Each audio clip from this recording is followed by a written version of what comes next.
How you guys doing today? Today we are focusing on something pretty interesting, at least to me. So, ever since this thing called a global pandemic, a so-called chip shortage, and people losing jobs and money being tighter, has been an interesting trend. Years ago, there was a popular trend towards the budget flagship, OnePlus, the Nexus line, those kind of things. And that's kind of went to the wayside with the iPhones shooting up in price, Samsungs, and so forth. And even OnePlus is guilty of this.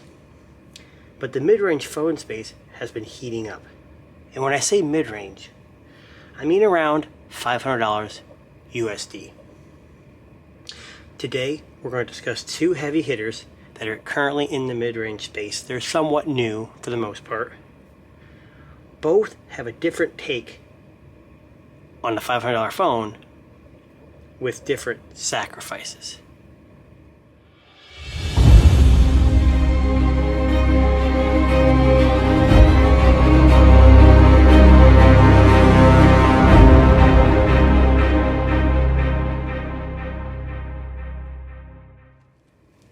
So what are we talking about?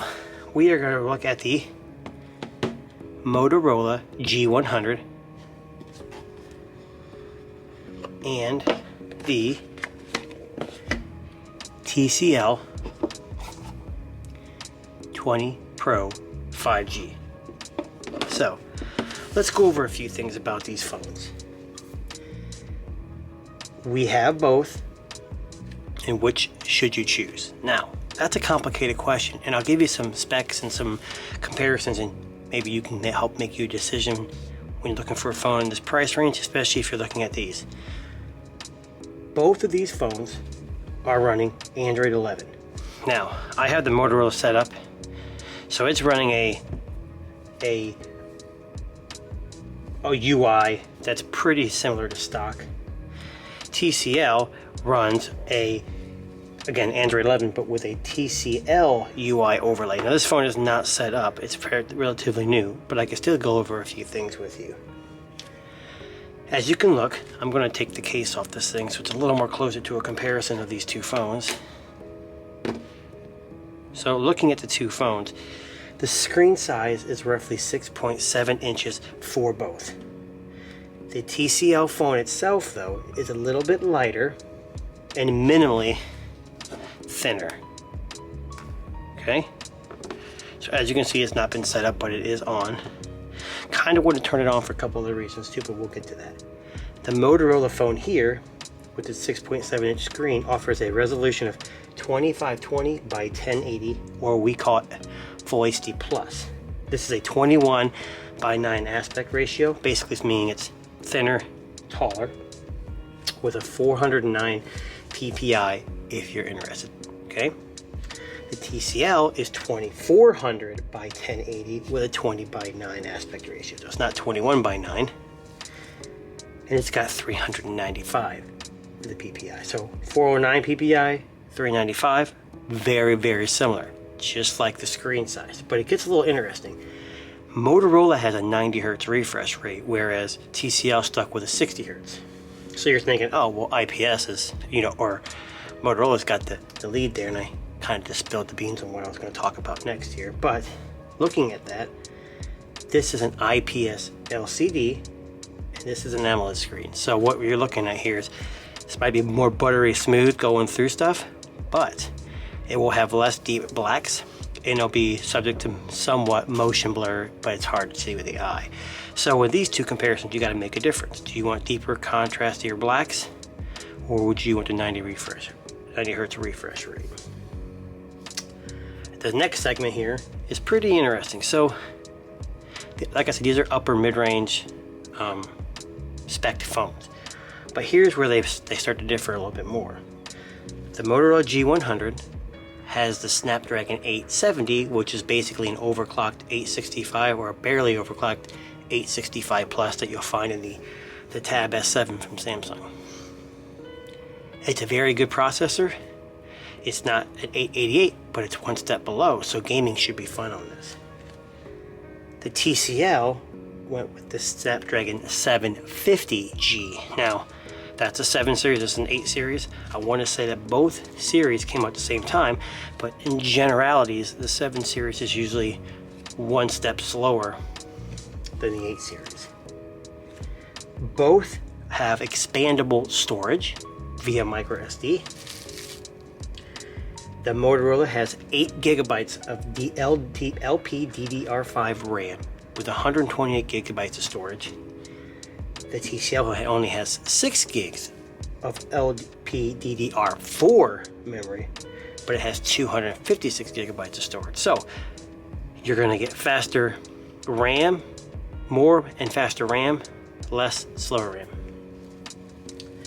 Battery, the Motorola has a 5,000 milliamp hour battery, and when I first opened this phone and picked it up and held it in my hand, I could feel the heft, and now I know why. It's got 5,000 milliamp hour battery. They claim 2 days battery life. I can't make that claim, but I can tell you it lasts for a while. The TCL, on the other hand, has a 4,500 milliamp hour battery. Now you might think it's only 500 milliamps different, but that can make a big difference, especially when the batteries are running low. So you're asking yourself, okay, so this one's got a slightly bigger battery, but how do they charge? Now this is another differentiating factor. The Motorola has turbo power, wired only, but 20 watts with a charger included. The TCL supports Quick Charge 3.0, which they claim 18 watts wired, but this one offers 15 watts wireless charging, which is kind of rare for this, this kind of area of the phone at this price range. Cameras are another kind of differentiating factor, so I'm going to flip these over. So again, this is the Motorola, this is the TCL. The Motorola's main camera is a 64 megapixel f1.7.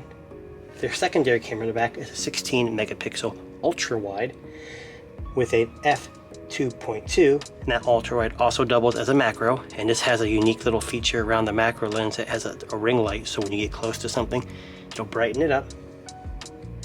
The third camera is a 2 megapixel depth camera, and the fourth is just a time of flight 3D camera.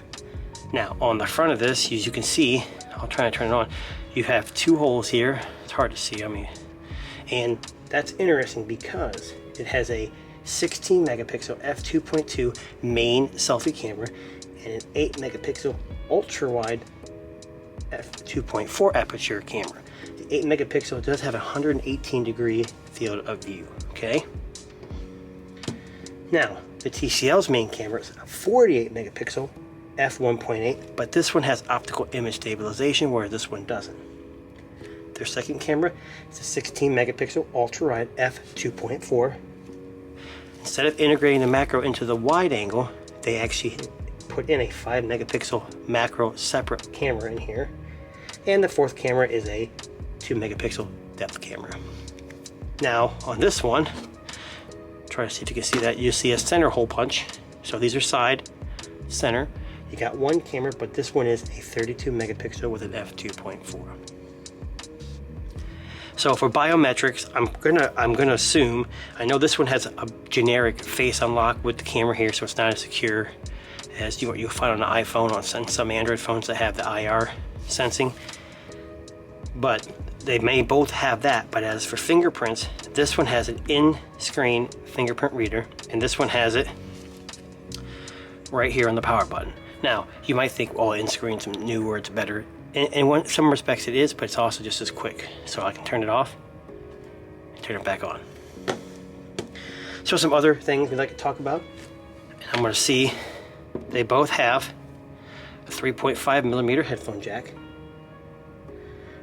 I do believe the TCL does have FM, so when you plug in your headphone jack, or your headphones into the headphone jack, it doubles as an antenna for the FM receiver. They both support Bluetooth 5.1. The Moto does support Wi-Fi 6.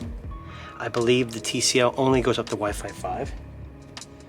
Motorola has a Type-C, USB Type-C charging cable, but it's 3.1, USB 3.1. This also has a Type-C cable, but but it's only 2.0. They both support NFC for mobile payments. The TCL does have, you can see it right here, that's an IR blaster, so you can commonly use it with TVs and stuff that still can support IR for moving, you know, power on, power off, channel, volume up. Motorola has a unique feature called Ready For, so you basically plug in a USB to HDMI cable and it turns it into a mobile desktop, mobile video game system that you hook up to a bigger screen or TV, and that's very unique to this device in this segment. Other companies do this. Lenovo's implementing some of this in some of their tablets, and Samsung's been doing it with Samsung DeX for a while. So which is better? It really depends on your needs. I'd say camera-wise it's pretty close. You don't want to get into a megapixel war. It's all about software processing. While if you look at the specs, the Moto does seem to have an advantage, but like I said, it all really comes down to how they are processed in the end. Plus, the TCL does have the optical image stabilization. I believe that the TCL will have a better screen since it uses AMOLED as opposed to LCD in the Moto, but this does have a 90 Hz refresh rate like I pointed out earlier. Hands down, the place where the Motorola is much better is the processor.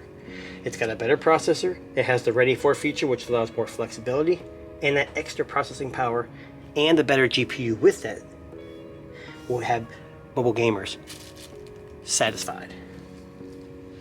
The TCL does have wireless charging, and that's very convenient, and I do like that, but the Motorola does have the larger battery, which should allow it to last slightly larger or longer amount of time. What you really need to do is figure out which company you trust more. So TCL is relatively new to the game. They've had a couple years of cell phones. They're big in the TV space, but I can't tell you how good they are with the software. This is the first TCL phone I've ever used, and as you can tell, I haven't really used too much of it. That's why I'm not comparing it based on use. I've only used this one. I don't know how their software updates are. Motorola has been making smartphones a lot longer, but with my past experience with Motorola devices, software updates have always been hit or miss. They do offer them, and they have been getting better, but in the past, like I said, it's been hit or miss based on the device you were using.